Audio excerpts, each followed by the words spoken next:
How to disable BuddyPress follow notifications. Hello everyone. In this video, we are sharing with you how to disable BuddyPress follow notifications. With this feature, your members will not receive any notifications if other members follow the account. First, you need to install the Youzify plugin Lite version and activate it. This plugin is free and you can get it from the WordPress plugin directory. Second, you need to download BuddyPress follow plugin.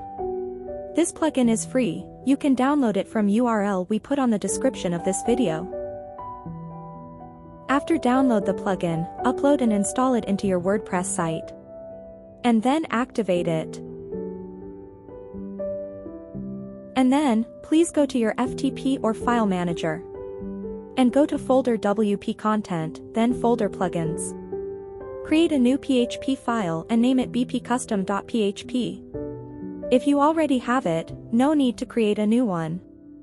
Just open it. Next step, please copy a snippet from our GitHub. You can see and click the URL on the description of this video. Thank you for watching. And see you in the next video.